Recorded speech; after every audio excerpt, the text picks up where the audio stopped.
आपका प्रश्न है कि हम प्रातःकाल क्या करें।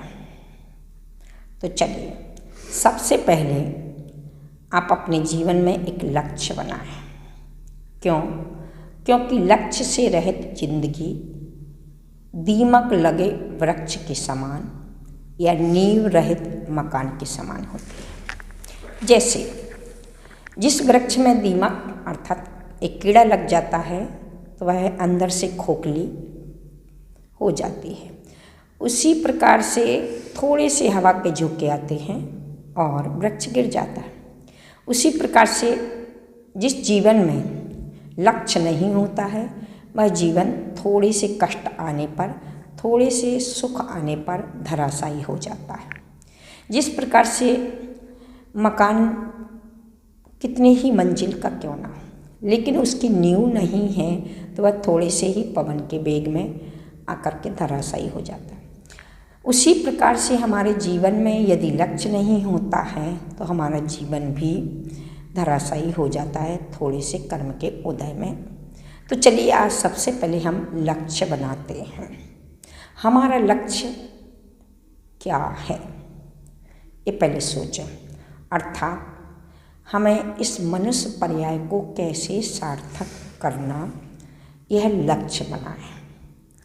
तो हमें शरीर मिला है, इस शरीर से हमें क्या करना है। जितने भी विजेता हुए या जितने भी महापुरुष हुए या जितने आगे होंगे, उन सब के जीवन में कोई ना कोई लक्ष्य अवश्य होगा। तो चलिए मानो, यदि तुम्हें इस मानुष पर्याय को सार्थक करना है तो सबसे पहले लक्ष्य बनाएं। लक्ष्य आपको दिशा दिखाता है, तो आपका लक्ष्य बनना चाहिए पहला कर्तव्य कि प्रातःकाल हमें क्या क्या करना है। तो आप अपना कभी कभार एक कोई ना कोई ऐसी आधार बनाएं। आप अपनी दोनों उंगलियों को सामने करें और इन दोनों उंगलियों को एक प्लस की और एक माइनस की, अर्थात एक में सफल की और एक असफल की, ऐसी कल्पना कर लें। और फिर उठें और उठ करके अपनी दोनों उंगलियों में से एक उंगली को पकड़ के आप पकड़ के देखें कि आज का मेरा दिन कैसा होगा। तो आप पहले नंबर से आप अपनी खुद की परीक्षा के लिए आपकी कल्पना की जो उंगली है उस उंगली को पकड़ के देखें। यदि आपके सोच में कि मुझे विजय प्राप्त करना, तो मेरी हार या जीत होगी कि नहीं, ऐसा, या फिर आज मैं दिन भर में एक काम करूँगा। तो आप अपनी उंगली को पकड़ करके जानिए। आपने अपनी उंगली को कल्पना की और फिर 9 ढमों का मंत्र पढ़ें और फिर पकड़ें। कदाचित आपकी उंगली प्लस पे आ गई, अर्थात जीत की हो गई।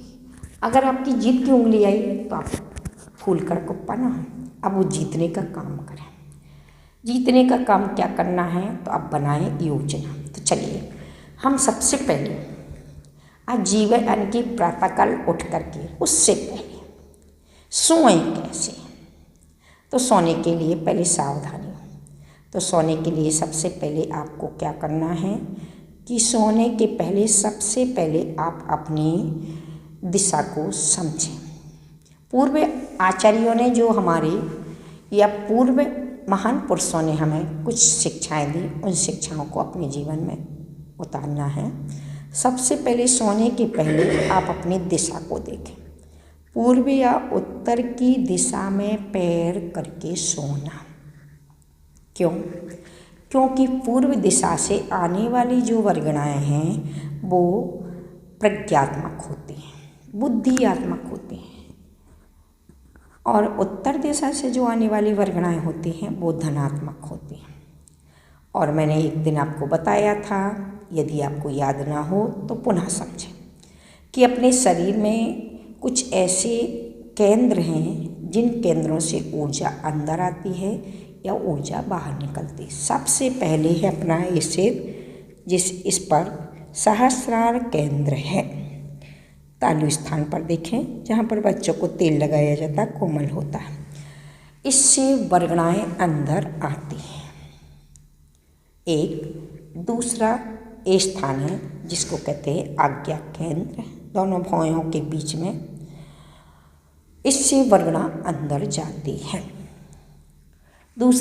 तीसरा है, इसको कहते हैं विशुद्धि केंद्र। इससे अपने वचन, जितना ये प्रभावित विशुद्धि केंद्र होगा, वचन उतने उत्कृष्ट और उतने प्रमाणिक होंगे।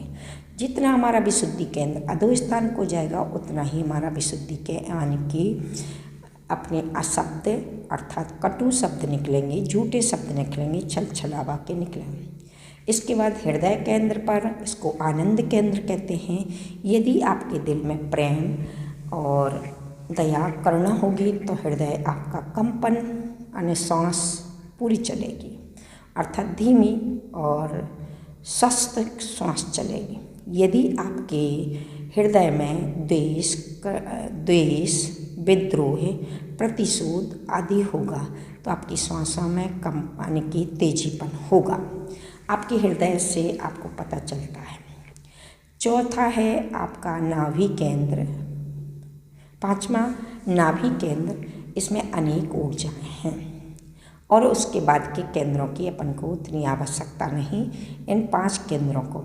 उसके बाद अपने हाथों की हथेलियों से ऊर्जा बाहर निकलती है और उंगलियों से ऊर्जा अंदर आती है। इसलिए आपने कभी कभी देखा होगा कि अपन सब मंदिर में जब भी आराधना करते तो अपने हाथों को इस प्रकार से करते हैं। इस प्रकार से करने का मतलब यह है कि आपके हाथों को पोला क्यों रखा गया।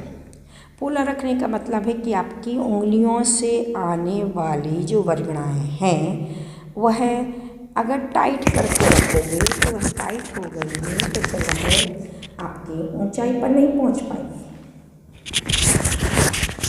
इसलिए आपने इसको पोला रखा है। तो आपका प्रश्न हो सकता है कि हाथों को इस प्रकार से क्यों रखा जाता है।